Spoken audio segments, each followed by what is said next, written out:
কিচেনে সবাইকে স্বাগত জানালাম। আজ আমি তোমাদের নিয়ে আসছি মাটন বিরিয়ানি।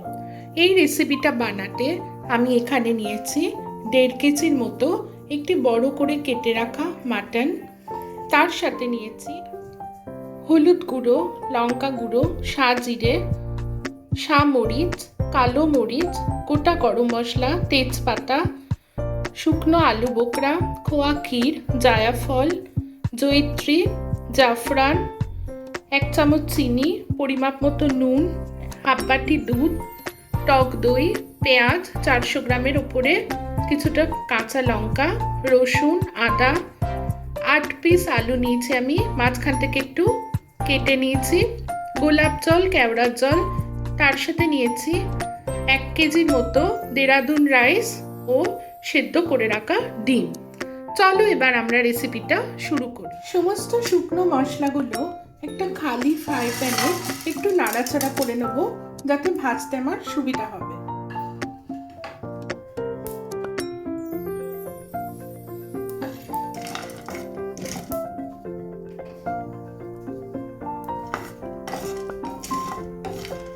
মশলাটা ফ্রাই প্যানে একটু ভাজা ভাজা করে নিচ্ছি, যাতে আমাদের ব্লেন্ড করে বিরিয়ানির মশলা তৈরি করতে সুবিধা হবে, আর এটা একটা ভরভরে স্মেলও বেরোয়। অপরদিকে মাটনটা ম্যারিনেট করার জন্য আমি দিচ্ছি পরিমাপ মতো হলুদ গুঁড়ো, লঙ্কা গুঁড়ো,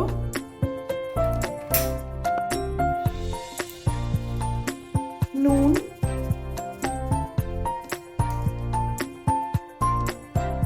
সামান্য চিনি,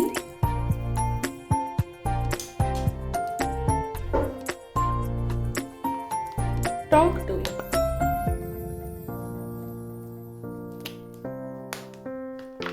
দিয়ে ভালো করে আমি মাটনটা মাখিয়ে আধ ঘন্টার মতো ম্যারিনেট করতে রেখে দিচ্ছি।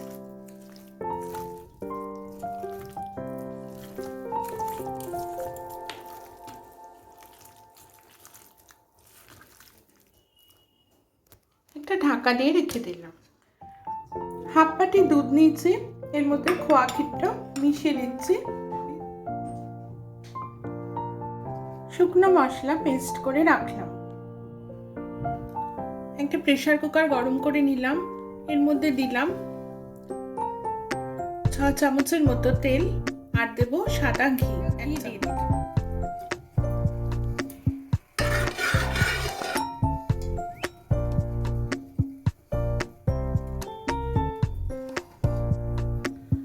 ঘি গরম হয়ে গেছে। পেঁয়াজ কুচি কুচি করে রেখেছি, পেঁয়াজ আমি খুব পাতলা করে কেটেছি, দিয়ে দিলাম।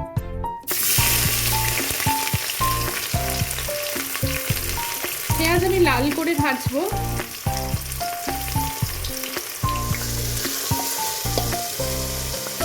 পেঁয়াজ ভাজা ভাজা হচ্ছে, এর মধ্যে আমি দিলাম হলুদ গুঁড়ো, লঙ্কা গুঁড়ো, কিছুটা পরিমাণ নুন দিয়ে ভালো করে পেঁয়াজ ভাজা ভাজা করছি।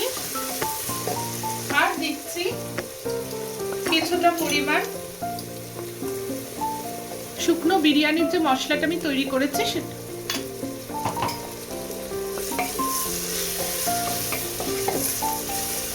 পেঁয়াজ যতক্ষণ না লাল হয়ে যাবে ততক্ষণ আমি ভাজা ভাজা করব। পেঁয়াজ প্রায় ভাজা ভাজা হয়ে এসেছে, আমি এবার আলুগুলোকে দিয়ে দিচ্ছি। বড় আলুগুলোর মধ্যে কিন্তু আমি একটা করে কাট দিয়ে রেখেছি।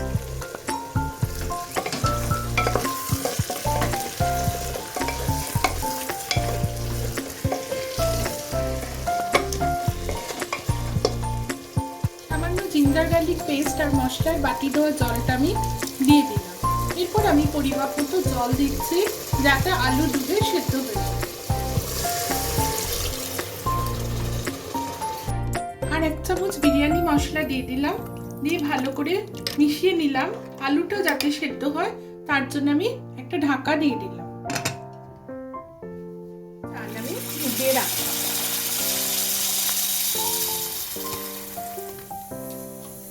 একটা পাত্রে 4 চামচ কেওড়ার জল দিলাম, 4 চামচ গোলাপ জল দিলাম, এটা আমি ঢাকা দিয়ে একপাশে রেখে দেবো।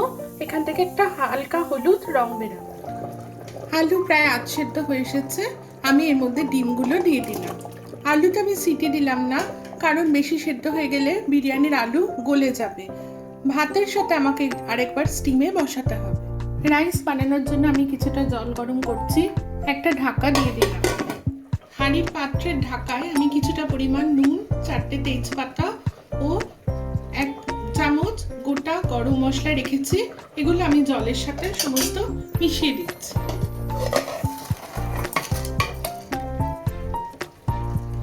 আলু আর ডিমটা আমি এখান থেকে তুলে সেপারেট করে রাখছি।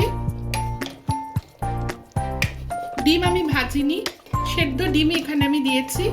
এতে ডিমের মধ্যে বিরিয়ানির ফ্লেভারটা খুব ভালো চলে আসবে। মাংসটা গ্রেভি আইটেমের মধ্যে আমি দিয়ে দিলাম। কিছুটা কষে তারপর আমি একটা সিটি দিয়ে দেবো, যেহেতু এটা মাটন শুধু সিদ্ধ হতে অনেক সময় লেগে যাবে আর ঠিকভাবে সেদ্ধও হবে না।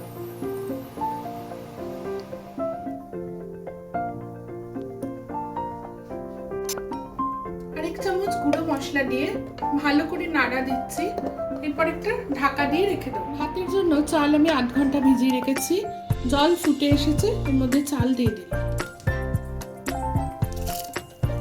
মাংস ঝোল ফুটে এসেছে, প্রেসার কুকারে ঢাকা দিয়ে আমি একটা সিটির জন্য ওয়েট করছি।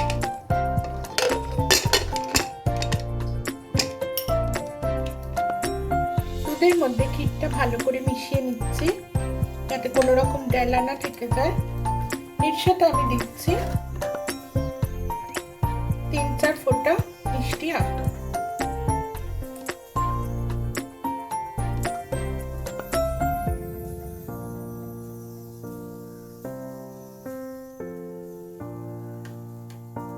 একটা পাত্রে বিরিয়ানির আলুটা নিয়ে আমি দেখাচ্ছি কতটা সেদ্ধ হয়েছে। দেখো,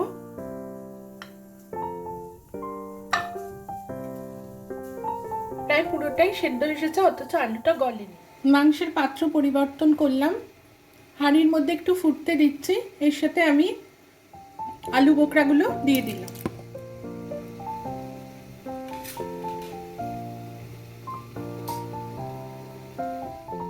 মাংস রেডি। এবার এর মধ্যে সব উপকরণগুলো মিক্সড করার টাইম এসে গেছে।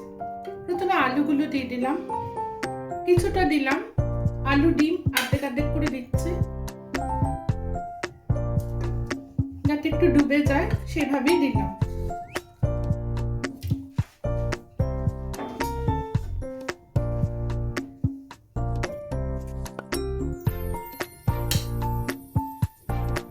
রাইসটা আমি 80% বয়েল করে রেখেছি, আর 20% এখানে স্টিমে তৈরি হয়ে যাবে।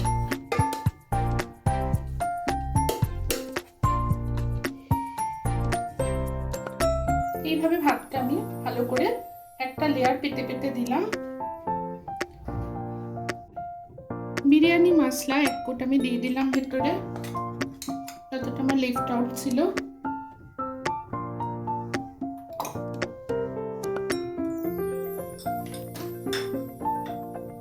দিচ্ছি আগে থাকতে বানিয়ে রাখা দুধ আর খোয়া ক্ষীরের মিশ্রণটা।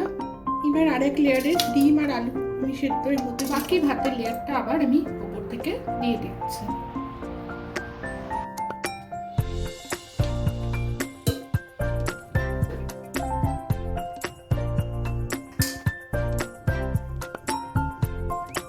বাকি ক্ষীরটা আমি উপর দিয়ে দিয়ে দিলাম।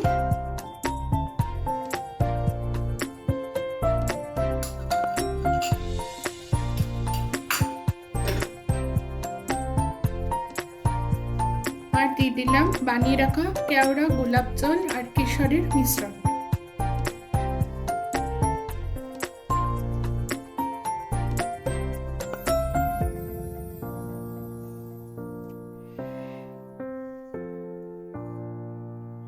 আর দিয়ে দিলাম ঘি।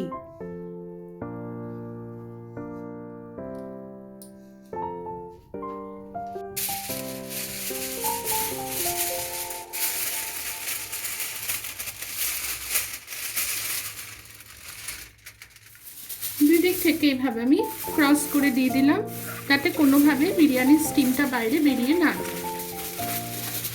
তোমরা চাইলে সামান্য জল হাতও করে দিতে পারো, এতে ফয়েল প্যাকটা আরো ভালো করে বসে।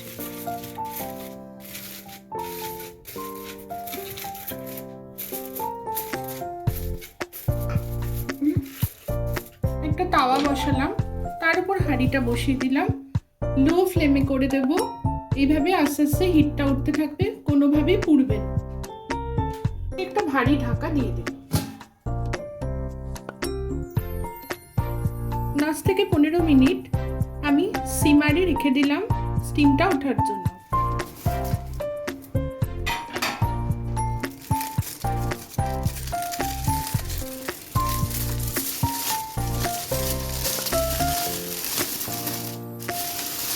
দেখো আমার পারফেক্ট স্টিমে বিরিয়ানি কিন্তু একেবারে হয়ে গেছে। আমি এখানে নিচের হলুদ ভাতের সাথে সাদা ভাতগুলো একটু মিক্সড করে দেব। একেবারে ঝরঝরে ভাত হয়েছে, কোনো রকম ভাত গলে যায়নি বা পোড়াও লাগেনি। আমি একটু কাপড় দিয়ে চারিধারটা ধরে ঝাঁকিয়ে দিচ্ছি।